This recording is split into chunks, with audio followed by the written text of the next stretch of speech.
सर्वांना नमस्कार. चांदमातला या स्टोरीचे 39 एपिसोड यापूर्वीच अपलोड केलेले आहेत. कृपया ते सगळे एपिसोड ऐकण्यासाठी आपल्या चॅनलला भेट द्यावी.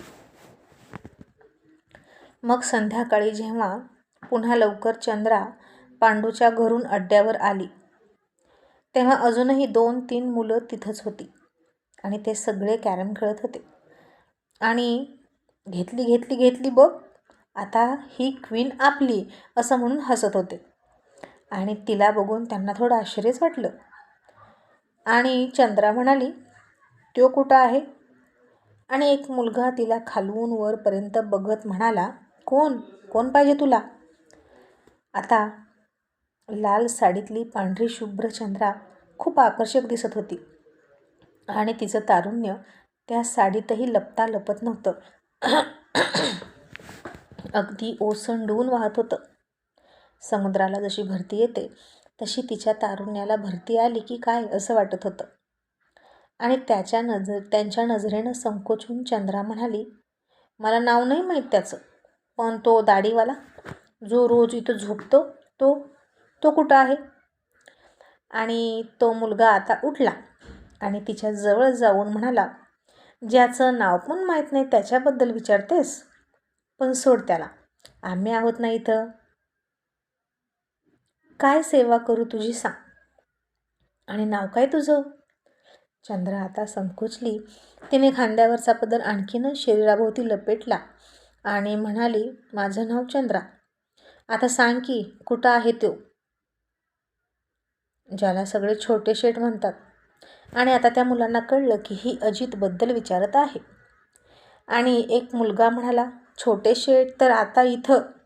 इतक्यात दुसऱ्या मुलानं त्याला चिमटा घेतला आणि शांत बसवला आणि म्हणाला, छोटे शेठ होय? अगं मग असं म्हण की. आणि त्यांचं नाव अजित आहे बरं का. आणि तुझी आणि त्यांची ओळख आहे का? चंद्रा म्हणाले, हो, मी रोज असते इथं रात्री. आणि त्या मुलांना फार आश्चर्य वाटलं. एरवी मुलींना जवळ फिरकूही न देणारा अजित चक्क रात्री अड्ड्यावर मुलीसोबत.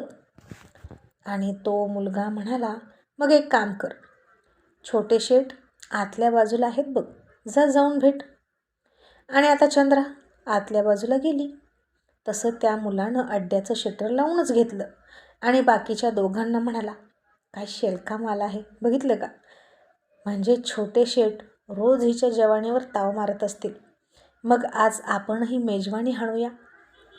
आणि दुसरा मुलगा म्हणाला, तुला वेळ लागलं का? ती छोट्या शेठची लवर असेल तर ते फाडून खातील तुला.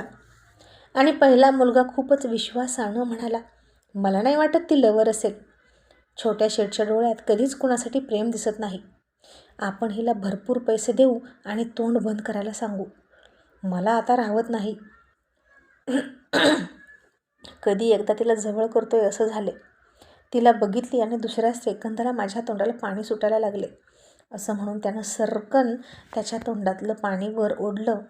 आता बाकीचे दोघे विचार करायला लागले आणि तो म्हणाला, तुम्ही बसा विचार करत, छोटे शेठ येईपर्यंत हिचं काम होईलसुद्धा. असला गावरान माल कुठेच दिसणार नाही पुन्हा. एक पोरगी आपल्याला जवळ येऊ देत नाही, आता ही सापडली तर सोडायला नको असं म्हणून तो चंद्राकडे आतल्या बाजूला गेला. तशी चंद्रा घाबरली आणि त्याचा इरादा ओळखून त्याला दरडावून म्हणाली, इथं का आला आहेस? काय काम आहे तुझं? आणि आता तिचा बदललेला आवाज बघून तो म्हणाला, अरे वा, आता तर किती हळू बोलत होती आणि आता लगेच गुरकायला लागली का? चंद्रा म्हणाली, मी अशीच आहे, पण तू का आला ते सांग. चल बाहेर जा. तो मुलगा म्हणाला, तू काही स्वतःला इथली मालकीन समजते का? छोट्या शेठचं बिस्तर रोज गरम करतेस ना, मग आज आमचं कर. छोटे शेठ येईपर्यंत मला खुश कर. हे बघ, तुला पैसे देतो, कुणाला काहीच कळणार नाही. छोट्या शेठकडून पण पैसा, आमच्याकडून पण पैसा, कसं डबल फायदा. चंद्राला आता राग आला आणि म्हणाली, छी घाणेरडा कुठला. तुझं बिस्तर गरम करायला तुझी आई बहीण घेऊन ये, नालायक. आणि त्या मुलाला थोडा राग आला आणि म्हणाला, दीड दमडीची तू कुठून आलीस गं आणि मला नखरे दाखवतेस का? थांब, आता तुला दाखवतो असं म्हणून तो तिच्याकडे गेला. तसं चंद्रानं खाटं खालून तिची पिशवी घेतली आणि त्यातनं विळा बाहेर काढला आणि म्हणाली, खबरदार जर पुढे आला तर. इथंच तुझा मुर्दा बसवीन. इतक्यात बाहेर शशीच्या गाडीचा आवाज आला आणि दोन्ही बाहेरची मुलं आतल्या बाजूला आली आणि त्या मुलाला म्हणाली, ए झालं, बाहेर पटकन काय करतो? चल पटकन. छोटे शेट आले, सोड तिचा नाद. आणि आता तो मुलगा खूप घाबरला आणि चंद्राचा पाया पडून म्हणाला, मला माफ कर, पण हे बघ छोट्या शेटला काही सांगू नको, नाहीतर आमचे संबंध बिघडतील. असं म्हणून तो बाहेर गेला आणि पटकन शटर उघडलं. तसा शशी आत आला आणि पांडूला काही पैसे देऊन म्हणाला, मलम घेऊन ये. पांडू गेला आणि शशीनं त्या तिघांनाही एक छोटं वसुलीचं काम दिलं आणि म्हणाला, फक्त पोरीला हात न लावता बाकी कशीही वसूल करायची. मिथून आणि सूरजसारखी चूक करायची नाही, नाहीतर गाठ माझ्याशी आहे. मग ती मुलं आता थोडी घाबरलीच आणि शशीला सलाम करून तिथून सटकली. पांडू मलम घेऊन आला आणि म्हणाला, छोटे शेठ, चंद्राला घेऊन येतो. शशी म्हणाला, इतक्यात चंद्राच आतून बाहेर आली आणि म्हणाली, त्याची काही गरज नाही, मी आले. आणि तिला बघितलं तसा शशी चकित झाला. पांडूसुद्धा चकित झाला आणि शशी म्हणाला, तू कधी आलीस आणि अशी कशी आलीस एकटी? चंद्रा म्हणाली, कुठं लांब आहे तेव्हा, म्हणून आले एकटी. आणि शशी म्हणाला, मूर्ख आहेस का तू? मी सांगितल्याशिवाय इथं यायचं नाही, समजलं? इथं आधीच पोरं होती ना, तरीही तू का आली? आता त्यांनी तुला बघितलं असेल तर? तुला कळत कसं नाही ग काही? का स्वतःचा शहाणपणा करतेस? चंद्रा आता गप्प बसली आणि शशीचा राग तिला समजत होता. आता तो इथं नसताना का येऊ नको आणि ती मुलं यायच्या आत का बाहेर पाठवतो हे तिला कळलं. आणि ती म्हणाली, पुन्हा नाही असं करणार. आणि शशी शंका घेऊन तिला म्हणाला, पण ते तिघं तुला काही म्हणाले नाहीत ना? आणि चंद्रा म्हणाली, नाही, काय नाही म्हणाले, उलट मला बसायला लावलं. आणि शशी म्हणाला, बरं, आणि काय खाणार? आज काय मागवायचं? चंद्रा थोडी उदास होती आणि म्हणाली, काहीच नको.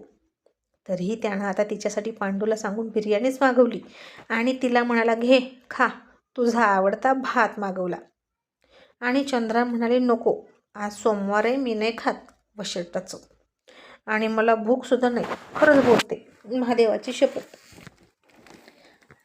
आणि शशी म्हणाला, बरं दिलीप कुमार, ते पार्सल ना तुझ्या बायकोला घेऊन जा, ती खुश होईल. आणि आता पांडू खुश झाला आणि निघून गेला ते पार्सल घेऊन. मग इतक्यात शशीला फोन आला आणि ती मुलं म्हणाली, छोटे शेठ, वसुली झाली, पण एक घोळ झाला. शशी म्हणाला, काय झालं? आणि ती मुलं म्हणाली, छोटे शेठ, वसुली करताना त्याचा हात आणि पाय मोडलाय, तेवढं सांभाळून घ्या. शशी थोडासा गालात हसला आणि म्हणाला, इतकं तर झालंच पाहिजे, हातपाय मोडला म्हणून काय झालं? त्याशिवाय वसुली केल्यासारखं वाटत पण नाही ना. त्यानं जितकं दमवलं पैसे द्यायला, तेवढा त्रास त्याला तर झालाच पाहिजे. आणि त्याला उचला आणि दवाखान्यात नेऊन टाका आणि सगळी रक्कम आत्ता सकाळीच घेऊन या. आत्ता यायची गरज नाही, आता रात्र झाली. आणि आत्ता हे चंद्रानं ऐकलं आणि म्हणाली, कोणीतरी कोणाचा तरी हातपाय मोडला आणि तू हसतोस का? कसला विषारी माणूस आहे रे तू?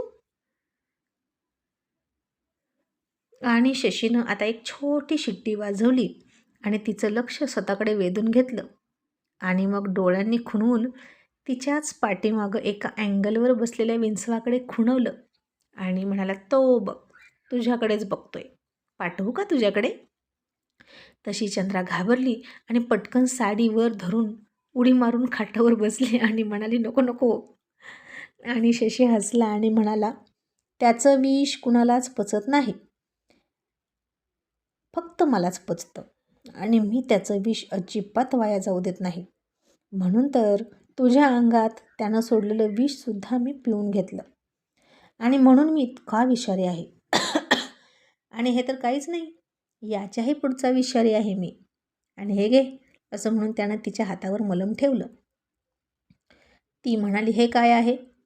शशी म्हणाला, मलम आहे, इथं गळ्यावर लाव, निशाण दिसतात दाताचे आणि बहुतेक खोल आहे जखम, उगीच तुला इन्फेक्शन व्हायला नको, नाहीतर जीव वाचवायला जायचो आणि भलतंच काहीतरी व्हायचं.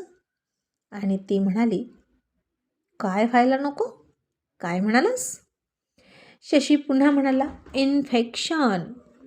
म्हणजे ते असं म्हणून इन्फेक्शनला मराठी शब्द तो शोधत होता, पण त्याला सापडेना. आणि तो म्हणाला, जाऊ दे, तुला नाही कळणार, फक्त तेवढं लाव. चंद्रा म्हणाली, इथं आरसा आहे का? शशी आता उठला, तोंडामध्ये तशी सिगारेट पकडली, तिच्या हातातून मलम खेचून घेतला आणि तिच्या गळ्यावर मलम लावू लागला. तसं पहिल्यांदा चंद्राला चुरचुरलं आणि खरंच त्याचा दात रुतला होता हे त्याच्या लक्षात आलं. आणि मग त्यानं हळूहळू मलम लावायला सुरुवात केली आणि गोल गोल त्याचं एक बोट तिथं फिरवत होता.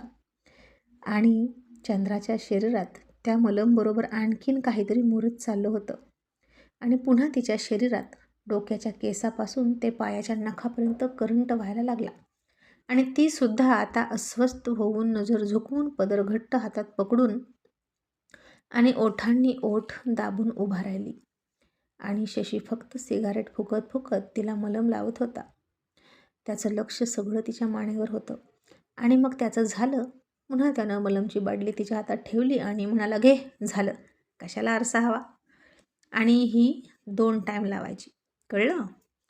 तिने फक्त हो म्हणून त्याच्याकडे न बघताच मान हलवली आणि त्याला म्हणाली, पण सकाळी तर आरसा लागेल की. शशी पुन्हा सिगारेटचा झुरका घेत म्हणाला, मी आहे ना, मग कशाला आरसा हवा? आणि चंद्रा त्याला हळूच म्हणाली, जखम पण तूच दिलीस आणि मलम पण तूच लावतोस का? आणि शशी म्हणाला, तुला सॉरी म्हणालो ना, हे मी मुद्दाम नाही केलं, कळलं? आणि जर तुला खरंच विषयाची परीक्षा घ्यायची असेल तर सोडतो तुझ्या अंगावर विंचू, चालेल का? चंद्रा आता गालात हसून गप्प बसली. शशी पुन्हा एकदा मोठ्याने म्हणाला, आता बोल की, चालेल का? आणि चंद्रा उगीच हसून तिच्या जागेवर झोपायला गेली. आणि तिला आता मनातून असं वाटत होतं की जर तो पुन्हा असाच तिच्या मानेवरचं विष पिणार असेल तर चालेल, विंचू डसलेला. पण ती आता काहीच नाही बोलली, कारण हा खडूस पुन्हा तिला ओरडायचा असं तिला वाटलं. मग शशीसुद्धा त्याची सिगारेट संपवून झोपला. पण आज मात्र त्यानं त्या विंचूला बाटलीत टाकला. दुसऱ्या दिवशी मंगळवार होता. ठरल्याप्रमाणे बाबांचा जनता दरबार होता. आणि हा जनता दरबार महिन्यातून एकदा असतो आणि त्यांच्या एरियातल्या सर्वसामान्य लोकांच्या समस्या, अडचणी, तक्रारी जाणून घेतल्या जातात आणि तात्काळ सोडवल्या जातात. शशी लवकर उठला आणि तिलाही उठवलं. आणि उठल्या उठल्या आठवणीनं पटकन त्यानं तिला मलम लावलं आणि म्हणाला, चल, तुला सोडतो. मग त्यानं तिला पुन्हा पांडूच्या घरी सोडलं आणि जनता दरबारला गेला. मग भरपूर तक्रारी लोक सांगत होते. मोकळेपणानं बोलायचे. कोणाची पैशाची अडचण, कुणाला गुंड त्रास देतात, कोणाच्या पाण्याची अडचण, अशा बऱ्याच अशा अडचणी ऐकून घ्यायच्या आणि तात्काळ रविशेठ शशीला सूचना करायचे आणि शशी ती कामं पटकन मार्गी लावायचा. रविशेठ एक छोटासा दवाखानासुद्धा स्वतःच्या पैशाने चालवायचे, जो सगळ्यांसाठी मोफत होता, गोरगरिबांसाठी सुद्धा मोफत होता. आणि तिथले डॉक्टरसुद्धा तिथंच येऊन बसले होते. आणि अशा प्रकारे सर्वसामान्यांचा मसीहा म्हणजे रविशेठ अशी त्यांची ओळख होती. आणि त्यानंतर तीच ओळख शशीची तयार होत होती. मग आणखीन 2-3 दिवस गेले आणि शशी म्हणाला, आता तुला सोडतो आणि माझंही काम होईल. मग तुझ्या घरी तुला सोडणार आहे. आणि मग दोघेही आता कोल्हापूर सांगलीच्या दिशेनं निघाले. चंद्रा आता आईला भेटणार म्हणून खुश होती, पण तिथं दौलत असेल आणि त्याचा सामना ती कसा करेल याची सुद्धा हिंमत ती बांधत होती, कारण आता दौलत पहिल्यापेक्षा आणखीन जास्त पिसाळलेला असणार आणि तो काहीही करू शकतो. आणि आईला कळेल की आपल्याला फसवलं, आपल्या पोरीचा संसार सुरू होण्याआधीच मोडला, तेव्हा तिला काय वाटेल आणि खरंच आईकडे जाऊ की नको.